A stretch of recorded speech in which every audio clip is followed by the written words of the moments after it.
लिंबायत के बाद अब जंबूसर में मुस्लिम मतदाताओं को निशाना बनाए जाने का आरोप। आदाब, मुस्लिम ऑफ गुजरात ये यूट्यूब चैनल पर आप सभी का स्वागत है। जिस तरह सूरत के लिंबायत विधानसभा क्षेत्र में मुस्लिम मतदाताओं के साथ कथित तौर पर अन्याय हुआ, ठीक उसी तरह का मामला अब भरूच जिले की जंबूसर विधानसभा सीट से सामने आ रहा है। यहां भी बड़ी संख्या में मुस्लिम समाज के मतदाताओं के नाम मतदाता सूची से हटाने की कोशिश किए जाने का गंभीर आरोप लगा है। मिली जानकारी के अनुसार जंबूसर विधानसभा क्षेत्र में स्पेशल इंटेंसिव रिवीजन प्रक्रिया के तहत जारी की गई ड्राफ्ट मतदाता सूची में मुस्लिम समाज के विधिवत पंजीकृत मतदाताओं के नामों पर आपत्ति दर्ज कराई गई है। आरोप है कि भारतीय जनता पार्टी से जुड़े लोगों द्वारा फॉर्म नंबर 7 के माध्यम से करीब 15,000 से अधिक मुस्लिम मतदाताओं के नामों पर बिना ठोस आधार के आपत्तियां दाखिल की गईं। कांग्रेस का आरोप है कि यह पूरी प्रक्रिया मुस्लिम विरोधी मानसिकता के तहत की जा रही है, ताकि मुस्लिम समाज को उनके संवैधानिक मतदान अधिकार से वंचित किया जा सके। पार्टी का कहना है कि जिन मतदाताओं के नामों पर आपत्ति जताई गई है, वे लंबे समय से उस क्षेत्र में रह रहे हैं और उनके पास सभी वैध दस्तावेज मौजूद हैं। इस गंभीर मुद्दे को लेकर जंबूसर विधानसभा के विपक्ष के नेता शाकिर हुसैन मलिक ने आज भरूच के जिलाधिकारी कलेक्टर श्री को एक लिखित आवेदन पत्र सौंपा।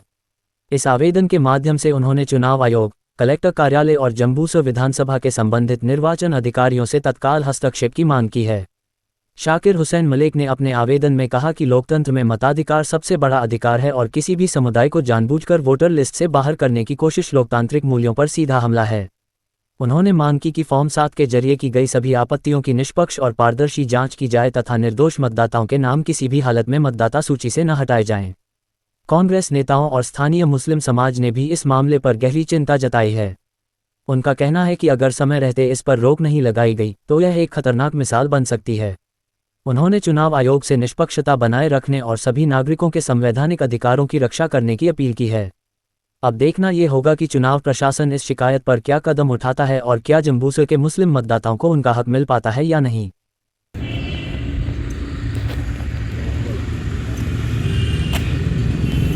आज रोज जंबूसर नायब कलेक्टर साहेबश्रीની ઓફિસમાં તથા મામલતદાર જંબુસરશ્રી સાહેબની ઓફિસમાં જંબુસરના ભાજપ પક્ષના કેટલાક ઇસમોએ ફોર્મ નંબર 7 સાથે હાલની એસઆઈઆરની કામગીરીનો જે પ્રાથમિક મુસદ્દો તૈયાર થયેલ હોય તે બાબતે વાંધા અરજ તથા ફોર્મ નંબર 7 રજૂ કરેલ હોય। જે વાંધા અરજીની સામે આજ રોજ વિરોધ પક્ષના નેતા શાકિરભાઈ મલિક સાહેબશ્રીના લેટર પેડ ઉપર એ વાંધા અરજીનો જવાબ રજૂ કરેલો હોય। તેની અંદર મુખ્ય બાબત એમ છે કે જે કોઈ ચોક્કસ એક મુસ્લિમ સમાજને ટાર્ગેટમાં રાખી અને જે વાંધા અરજી રજૂ કરેલી છે તે વાંધા અરજી બાબતે આજે મામલતદાર સાહેબ અને નાયબ કલેક્ટર શ્રી સાહેબને એક વાંધા અરજીનો જવાબ જે રજૂ કરેલું છે તે વાંધા અરજીના જવાબની અંદર મુખ્ય બાબતો અમે લોકો સમાવેલી એવી છે કે પ્રથમ તો આ જે મતદારો છે અથવા તો જે વ્યક્તિ સામે વાંધાઓ છે એ વ્યક્તિઓની એક કાયદેસરની નોટિસ પાઠવવામાં આવે। એ નોટિસ પાઠવી અને કાયદાકીય રીતે નક્કી કરેલી પ્રોસિજર મુજબ કાર્યવાહી થાય અને પારદર્શક કાર્યવાહી થાય તે જરૂરી છે।